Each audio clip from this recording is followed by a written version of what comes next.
हाँ जी प्रधान जी, ये किस बारे में चिट्ठी आई है? ये जी HSVP के मुख्य प्रशासक से 7/2 की डाली हुई चिट्ठी है, जिसका नंबर है 27/687।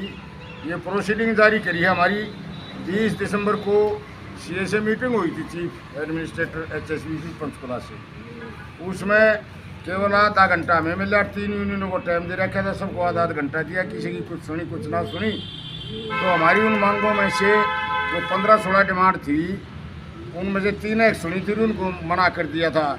और ये जो प्रोसीडिंग जारी करी है, उस दिन क्या कार्रवाई हुई, इसमें मेरा झूठ का पुड़ंदा बेईमानी से, तानाशाही से गुमराह करने के लिए ये 7 पेज की चिट्ठी उन्होंने भेज रखी है। और इसमें कुछ भी देने की हाँ नहीं रखी। इसमें जैसे कि हमारी पहली डिमांड थी, रेगुलर सफाई कर्मचारियों के नियम बनाए जाके पहले बना रखे, जबकि एक लाइन का वो नियम है, अगर पढ़ा लिखा होना चाहिए, भर्ती कर लो, उससे आगे कुछ नहीं, आगे बनाते नहीं।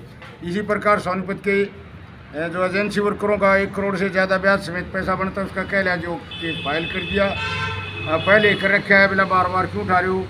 इसी प्रकार जो ना कच्चे कर्मचारियों को समान काम समान वेतन देना, समय पर वेतन देना, बचे हुए कर्मचारियों को EPA उसमें क्या नाम हरियाणा जो ना रोजगार कौशल रोजगार निगम में समायोजित करना, उसकी मना करके हटा रखे हैं। पानीपत से 45 कर्मचारी 7 महीने हो गए। और पंचकुला में लोगों के नए टेंडर लगने में कह रखा है भी टेंडर लगाएंगे, इसी तरह पानीपत का। तो इस तरह से लोगों का शोषण किया जा रहा है। कर्मचारियों तो मैं कह रहा हूँ इतना उत्पीड़न कर रखा है HSVP के अधिकारियों ने, मनमर्जी से मतलब काम चला रहे हैं।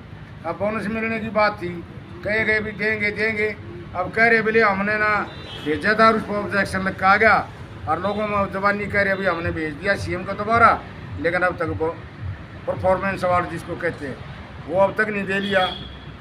और जो ना एट पार के केस किसी के क्लियर नहीं करे, जबानी कह दिया था उन्होंने 20 दिसंबर की मीटिंग में कि भी सब SCO को DDO को हमने लेटर लिख दिए, एट पार के केस संभालेंगे और उसको कंप्लीट करेंगे। किसी SC ने या एक्शन ने कोई एक्शन नहीं लिया, उस पर कार्रवाई नहीं की है।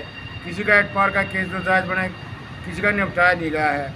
और जो गलत प्रमोशन करा कि उस पर कोई किसी प्रकार का इन्होंने इंक्वायरी जांच नहीं करी। इसी प्रकार HSVP बागवानी पानीपत से लाखों रुपए के हरे सूखे पेड़ बेच के कुलदीप जयी कार्या, उसको उन्होंने थोड़े दिन सस्पेंड किया था, बहाल कर दिया।